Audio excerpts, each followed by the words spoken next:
যুক্তরাষ্ট্রের হামলায় ক্ষয়ক্ষতির পরও পিছু হটার কোনো ইঙ্গিত দিচ্ছে না ইরান, বরং পাল্টা জবাব হিসেবে মধ্যপ্রাচ্যে যুক্তরাষ্ট্রের সামরিক স্থাপনা লক্ষ্য করে হামলা চালিয়ে যাওয়ার ঘোষণা দিয়েছে দেশটি। ইরানের ইসলামী বিপ্লবী গার্ড বাহিনী আইআরজিসি জানিয়েছে, কুয়েত ও জর্ডানে যুক্তরাষ্ট্রের ঘাঁটি লক্ষ্য করে তারা হামলা চালিয়ে 3টি মার্কিন F-35 যুদ্ধবিমান ধ্বংস করেছে। আইআরজিসির দাবি, জর্ডানের আল আজরাক বিমান ঘাঁটিতে হামলায় 3টি মার্কিন F-35 যুদ্ধবিমান ধ্বংস হয়েছে এবং আরও 3টি বড় ধরনের ক্ষতি হয়েছে। তবে যুক্তরাষ্ট্রের সেন্ট্রাল কমান্ড সেন্টকম এই দাবি অস্বীকার করে জানিয়েছে, সাম্প্রতিক ইরানি হামলায় কোনো মার্কিন বিমান ক্ষতিগ্রস্ত বা ধ্বংস হয়নি। ইরানের কেশম দ্বীপে যুক্তরাষ্ট্রের হামলায় এক দম্পতি ও তাদের 2 বছরের সন্তান নিহত হওয়ার পর এই পাল্টা হামলা চালানো হয় বলে আইআরজিসি দাবি করে। ইরানের অভিযোগ, ওই হামলায় তাদের বেসামরিক নাগরিকদের প্রাণহানি হয়েছে।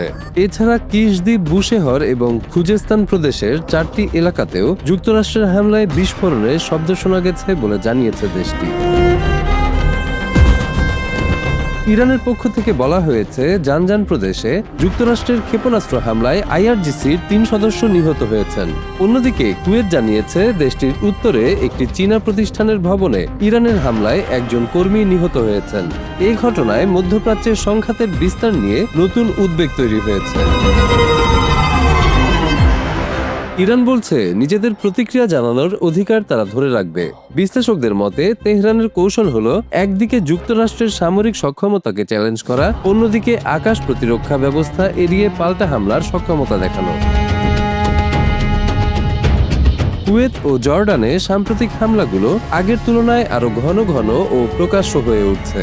বিশেষজ্ঞদের মতে, ইরান এই বার্তা দিতে চাইছে যে চাপের মুখেও তারা এখনো সক্রিয় এবং মধ্যপ্রাচ্যে যুক্তরাষ্ট্রের স্বার্থকে লক্ষ্যবস্তু করতে সক্ষম। বিশ্লেষকদের মতে, ইরানের হামলাগুলো পরিকল্পিত ও সীমিত মাত্রায় পরিচালিত হচ্ছে। বেশিরভাগ ক্ষেপণাস্ত্র ও ড্রোন প্রতিহত করা হয়েছে। তবে একই সঙ্গে এসব হামলা দেখিয়েছে, জর্ডানে থাকা যুক্তরাষ্ট্রের সামরিক স্থাপনাগুলো ইরানের নাগালের বাইরে নয়। এদিকে ইরান যুক্তরাষ্ট্রের সামরিক কর্মকাণ্ডে সহযোগিতা না করার জন্য বিভিন্ন দেশকে সতর্ক করছে। ইরানের পররাষ্ট্রমন্ত্রী আব্বাস আরাকচি বুলগেরিয়ার পররাষ্ট্রমন্ত্রীর সঙ্গে আলোচনায় দেশটির একটি বিমান ঘাঁটি যুক্তরাষ্ট্রকে ব্যবহারের অনুমতি দেওয়ার খবর নিয়ে উদ্বেগ জানিয়েছেন।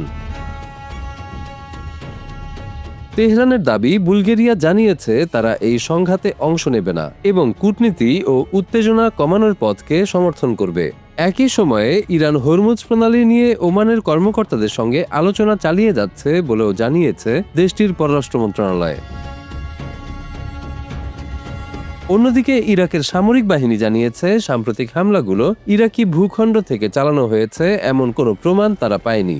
এর আগে ইরান সমর্থিত গোষ্ঠীগুলোকে লক্ষ্য করে ইরাকে যুক্তরাষ্ট্র ও সৌদি আরব যৌথ হামলা চালিয়েছিল। তবে এই সংঘাত এখন কোন দিকে যাবে সেটিই বড় প্রশ্ন। সীমিত পরিসরের পাল্টাপাল্টি হামলা দীর্ঘায়িত হলে তা শুধু ইরান ও যুক্তরাষ্ট্রের মধ্যেই সীমাবদ্ধ থাকবে না, বরং পুরো মধ্যপ্রাচ্যের নিরাপত্তা পরিস্থিতিকে আরও অস্থিতিশীল করে তুলতে পারে। হরমুজ প্রণালী থেকে শুরু করে আঞ্চলিক জ্বালানি সরবরাহেও এর প্রভাব পড়ার আশঙ্কা রয়েছে।